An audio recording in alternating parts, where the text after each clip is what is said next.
Contoh ketiga. Ini nak reka-reka ni. Contoh ketiga. Kisah Isra Mi'raj dari rumah Ummu Hani. Hani pun Ibnu Ishaq juga. Ada dalam Ibnu Ishaq. Kalau kita cari dalam Bukhari, dalam apa, tak ada ni. Dalam Ibnu Ishaq, dalam Ibnu Ishaq ada, sebab Ibnu Ishaq turut dia. Ada. Isra Mi'raj ini dikatakan bermula dari rumah Ummu Hani. Padahal dalam Quran kata jelas bercanggah dengan Quran, bercanggah dengan hadis, tak kira. Tapi kita ni dah letak dia jadi Imam Maghazi, pakai semacam dia. Allah SWT berfirman, Subhanalladzi asra bi'abdihi laylan minal masjidil haram. Minal masjidil haram, bermula dari Masjidil Haram ilal Masjidil Aqsa, ke Masjidil Aqsa. Bermula daripada Masjidil Haram. Ni dia kata bermula daripada rumah Ummu Hani pula. Jelas bercanggah dengan Quran. Pada waktu tolak, boleh tolak dah. Tapi apa ya pakai juga. Nak rayaknya buat kita terpengaruh saat ni lah. Buat kita tak terima hak Imam Malik kata, tak terima hak Yahya bin Sa'id Al-Qattan kata dia tu kadzab.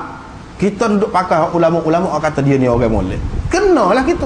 Kalau kita pakai Imam Malik kata dulu, selesai. Tapi kita tak tahu. Kita buruk sangka terhadap Imam Malik. Kita kata Imam Malik ada masalah peribadi, jadi Imam Malik deki dengan dia, maka Imam Malik kata lagu tu. Siapa dia yang menjadi mangsa akhirnya? Kita lah. Padahal dia tu jelas dah kata dah dia ni dusta gapo. Ibnu Ishaq nak pelawak gapo? Pelawak berniaga, dia tidak berniaga. Dengan Imam Malik tak ada urusan perniagaan. Dua orang tu. Kalau dia pelawak dalam ilmu lah. Imam Malik wali ilmu juga. Takkan kita nak kata Imam Malik saja-saja nak kata kau orang dajjal begitu? Kerana masalah peribadi. Masalah peribadi apa? Peribadi apa? Bah, seramai-ramai orang lah yang kata kadzab dia tu ada masalah peribadi belaka. Baru ni kita sudah sebut dah. Semua orang kata sebenarnya punca Hisham bin Urwah, punca. Semuanya ni tak percaya kepada Hisham. Kita sudah rayak dah kepalsuan cerita tu. Tak betul sama sekali. Ini semua orang nak betul Ibnu Ishaq siapa ketepikan. Biar jatuh dalam parit belaka. Imam Malik orang ni jatuh dalam parit belaka. Buat nak betul Ibnu Ishaq. Akhirnya umat menjadi mangsa. Alangkah baiknya kalau awal-awal lagi kita pakai tu tak ada jadi masalah. Kalau awal-awal lagi dia kata Ummu Hani, apa benda ni masuk ni ada sebut masuk dalam sukatan-sukatan pelajaran agama Islam, termasuklah sukatan yang disediakan oleh Universiti Azhar. Kita pun kata ni tentulah bagus, tentulah molek. Kalau tidak takkan dia buat masuk dalam sukatan. Habis racun masuk dalam fikiran pelajar-pelajar. Sekali pula kita tolong jadi jurujual dia, kita menjadi penyokong dia pula. Kita jadi penyokong, kemah ke hak dia pula. Institusi kita lah. Ini masalah. Ini masalah. Bahkan orang nak kata takkanlah demo seorang, takkanlah dia ada panel dia takkan dia nak meluluskan benda ni. Fikir sendiri, ikut nak lagu mana, fikir sendiri. Kalau nak jatuh parit sekali dengan Ibn Ishaq lah, tak ada siapa dia nak halal. Ada tidak halal sikit abuk lah. Tapi ada tak saya jatuh parit. Kalau nak jatuh parit sekali dengan dia lah, nak percaya sangat. Azhar kata iktiraf masuk dalam sukatan pelajaran lah. Pas kita mari sini dah kita terima sukatan dia, pas kita baca hak tu. Masuk dalam SMU. Sukatan SMU masuk. Pandai cerita Ummu Hani ni. Terima. Padahal dalam Quran jelas dah kata minal Masjidil Haram. Tengok dalam riwayat Bukhari, dalam riwayat jelas minal Masjidil Haram. Tak ada sebut Ummu Hani ke apa, tak ada. Tapi apa sebut Ummu Hani ni? Pasal Ummu Hani ni kakak Sayyidina Ali. Tak boleh dia kena ada kait. Peristiwa dulu kan dalam mukaddimah ni anak sudah rakyat dia mesti ada kaitkan peristiwa-peristiwa besar dia dengan Sayyidina Ali. Itu perangai Syiah. Otak dia memang lagu tu. Ini mesti kait. Ni nak Mi'raj ni besar ni, nak Mi'raj ni. Dia tak sewi nampak takkan semua Sayyidina Ali belaka. Dia kena sikit. Alah adik-beradik dia. Nak ayatnya segala tuah, segala berkat, segala rahmat Allah SWT ni mari sekitar ni. Keluarga Sayyidina Ali. Tak boleh lepas. Tengok dia masuk. Dia masuk gitu.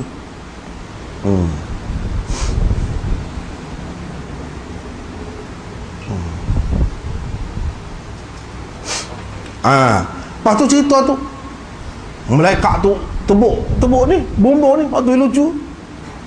Malaikat tak boleh mari kau ke mana-mana je. Apa yang tebuk ke atas tu ajar orang curi pula dah. Ajar orang nak pergi merapak pula dah. Kerana terpengaruh dengan benda-benda ni, orang kita selalu duduk sebar. Bukan ni saja. Ni satu buku lagi yang ada nak sebut, yang baru kita buat. Pengaruh Syiah dalam tasawuf dan tarekat. Pula. Dia masuk juga kot tu. Dia pasal juga pengakak dia kot tu. Benda ni ada juga dalam tarekat, dalam tasawuf, orang tasawuf ya. Ni nak baca.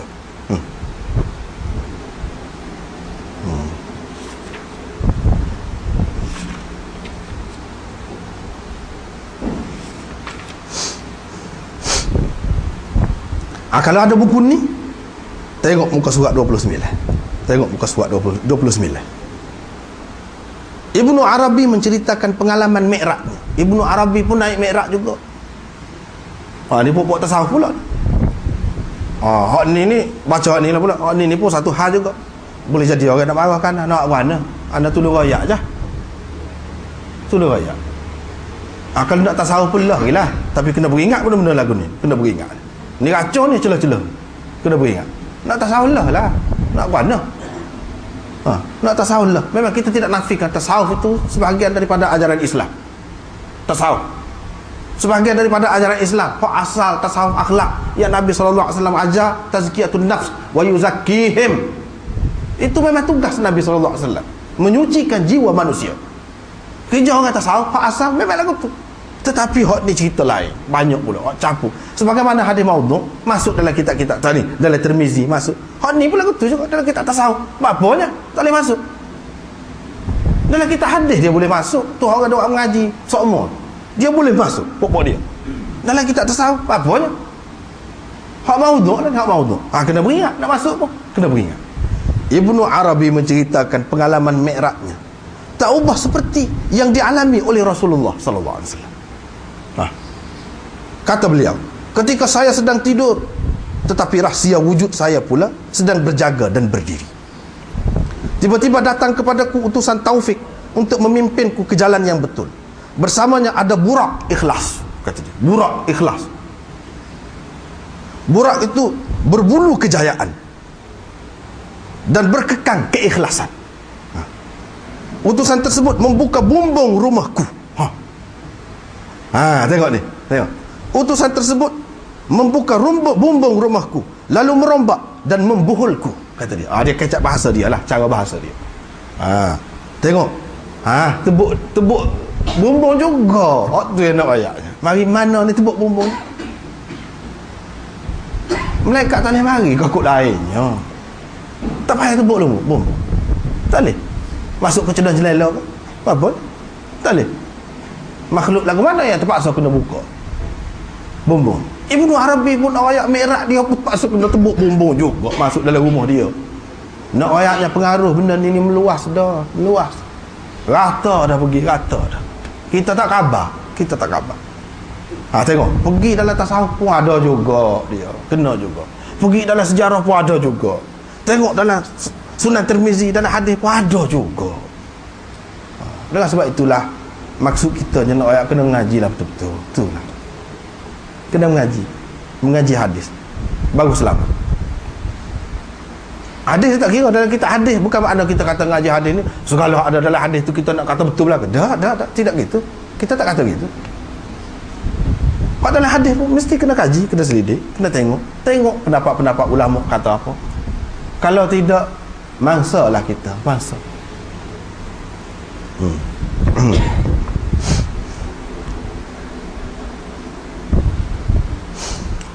Dia teruk ni Ummu Hanik ni.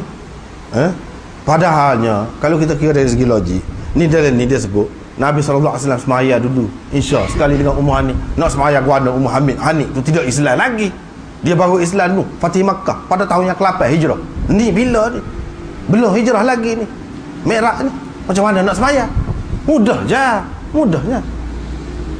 Lepas tu suami dia ni musuh ketat Rasulullah SAW. Macam mana Nabi pergi tidur rumah dia? Dia pegang kain Nabi SAW sehingga nampak ni perut Nabi SAW. Dia tu siapa dengan Nabi SAW? Kan bukan mahram, boleh menikah. Bahkan dalam riwayat ada disebutkan dalam sirah bahawa Nabi SAW telah menghantar pinangan minta dengan pak saudara dia nak menikah dengan Ummu Hani. Tapi pak saudara dia Abu Talib kata mu tidak layak. Mu tidak layak. Dia Abu Talib. Banyak lagi cerita Abu Talib ni pun kita tak dedah lagi. Banyak lagi cerita Abu Talib. Orang tu kata Abu Talib ni kuat benar jasa pada Nabi SAW. Kalau kita mengikut cerita tu, Nabi SAW pernah minta Ummu Hani tu ke dia nak buat bini. Abu Talib tak sih. Dia pergi ke orang lain. Pasal apa Nabi ni moga tak ada gapo. Banyak perkara lagi tu, tapi kita tak sentuh lagi. Tak sentuh. Biar dulu. Biar sesak. Sekarang ni Ummu Hani pegang lagu tu. Ada ke munasabah? Pak Nabi ni ada bini dia. Ada anak. Dia tinggal ke siapa anak dia pergi tidur rumah orang. Tak pernah sabar tu. Bagi Ibnu Ishaq tak ada masalah. Puak-puak ni tak ada masalah. Buruk Nabi, aib Nabi SAW telah berlaku, kita tak ada masalah. Sebab itu kita kata puak-puak ni musuh Allah, musuh Rasulnya. Kalau tidak, macam mana dia berani buat cerita benda-benda lagu tu? Kita tengok dalam riwayat yang sahih, tak ada cerita ni. Molek. Kalau kita pakai riwayat yang sahih itu harmoni, aman, bersih. Kalau pakai hak ni, nampak dia nak ajar apa? Nak ajar apa ni? Nak ajar apa? Nak ajar kita pergi tidur rumah orang tina lain? Tak apa, bukan Nabi pernah buat. Dia bukan bini dia. Nak ajar tu. Pas cerita molek apa dia? Molek apa? Cerita ni. Kalau orang kafir nak kritik Islam, nak kritik Nabi, ada alasan. Ada alasan. Tak ada pasal-pasal kita beri modal kepada orang kafir, kepada pokok orientalis. Ni kalau kita terima Ibnu Ishaq ni hujah. Tapi kalau kita tolak dia, kita boleh kata itu bukan orang kita. Kita tolak dah. Kita tak pakai dia. Tak boleh kamu nak hentam kita dengan berdasarkan dia. Tak boleh. Sebab itu bukan muktabar di sisi kita. Tapi kalau kita anggap dia muktabar, sudah kita. Seseolah kita letak juga tekuk kita. Itulah akibat. Tak apa, nak terima. Lah. Tapi kalau orang kritik, kena jawab. Nak jawab lagu mana? Nabi SAW pergi tidur membini orang. Nak jawab lagu mana? Tak masuk akal.